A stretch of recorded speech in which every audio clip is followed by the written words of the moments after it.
আসসালামু আলাইকুম বন্ধুরা, সবাই কেমন আছো? আশা করি সবাই ভালো আছো। আজকের আমি একটা রেসিপি নিয়েছি, সেটা হচ্ছে ডিমের কাটলেট। তো আমি এখানটায় আলু সিদ্ধ করে নিয়েছি, ডিম সিদ্ধ করে নিয়েছি, আর ফ্রাই প্যানে আমি সাদা তেল নিয়ে নিয়েছি।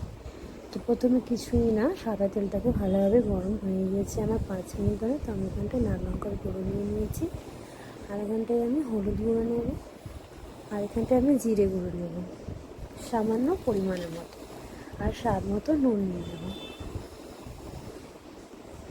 আর এখানটায় কিছু ধনেপাতা আর সবুজ লঙ্কা আমি কেটে রেখেছি।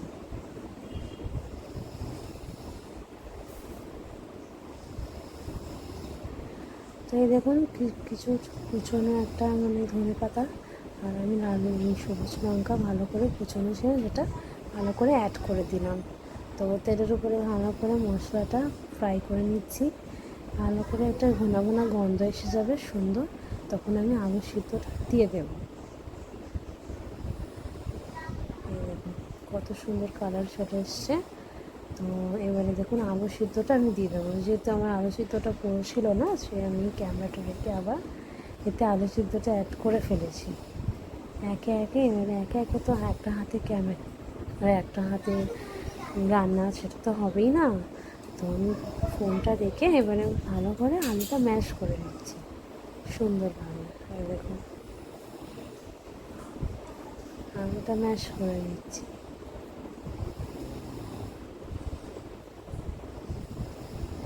ভালোভাবে ম্যাশ করে নিতে হবে। প্রায় আধ ঘন্টা ধরেও করতে পারেন আপনারা, আর 10 মিনিট ধরেও করতে পারেন।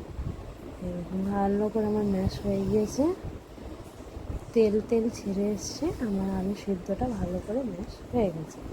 আলুর প্রসেস রেডি। এবারে আমি এখানটায় 2টো ডিম নিয়েছি, এটা আমি ডিমের পদ্ধতিতেই রান্নাটা করবো আজ। তো 2টো ডিম ফেটিয়ে নিয়েছি, আর এখানটায় কিছু মশলা দেবো, গুঁড়ো মশলা স্বাদ মতো নুন দিয়ে দিয়েছি, গোলমরিচের গুঁড়ো দিয়ে দিচ্ছি, আর এখানটায় দেবো লাল লঙ্কার গুঁড়ো।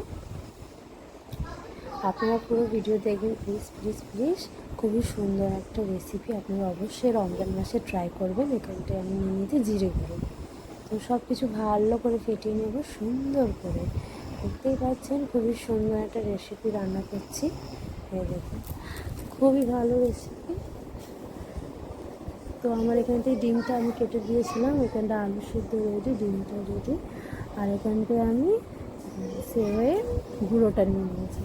খুবই ক্রাঞ্চি হবে, খুবই সুন্দর হবে খেতে। তো প্রথমে আমি কিছুই না, হাতে অল্প একটু আলু নিয়ে নেব। আলুটা নিয়ে নিয়েছি, এখানটা দেখুন ডিমটা আমি ভিতরে ভরে দেবো পেটটা। ধীরে ধীরে করে আমি আলুটা রেডি করছি। একটা পুর রেডি হয়ে গেল। প্রথমে ডিমে কোট করে নেব, তারপরে আমি সেওয়ে কোট করে নেব সুন্দর করে। দেখুন সেওয়েটা আমার একটু বড় বড় ছিল, তো প্রথমের দিকটা, তারপর একটু আরও কুচো করে নিয়েছি। এখন ভালোভাবে কোট করে নেব সুন্দরভাবে। আপনারা চাইলে 2বার ডিপও করতে পারেন, আমি 1বার ডিপ করেছি। 2বার ডিপ করলেও বেশি ভালো ক্রাঞ্চি হবে। একবারও হবে, কোনো ব্যাপার নেই। আপনারা অবশ্যই একবার এটা রেসিপিটা ট্রাই করবেন। তো দেখুন খুবই সুন্দর আমার রেসিপিটা রেডি হচ্ছে।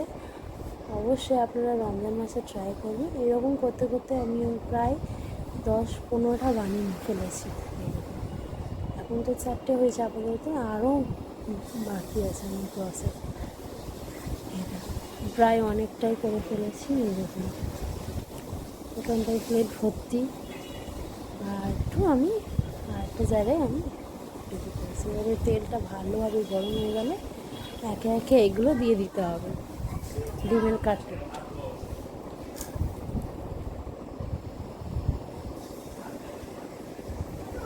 খুবই সুন্দর একটা রেসিপি, অবশ্যই আপনারা ট্রাই করবেন। এই দেখুন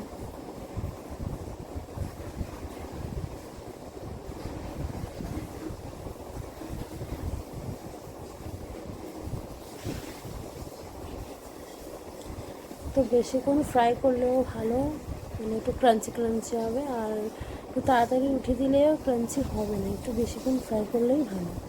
তো আমার 5 থেকে 8 মিনিট ফ্রাই হয়ে গেছে, তো আমি তুলে নিচ্ছি এবারে। যেহেতু আমার সব প্রসেস রেডি, শুধু আমার এইটা লালচে লালচে হওয়ার জন্যই আমি এটা ফ্রাই করেছি। এরকম এবারে আমি এটা হাতে ভেঙে দেখাচ্ছি। এরকম খুব ক্রাঞ্চি হয়েছে, খুবই সুন্দর খেতে। টাটা। মাশা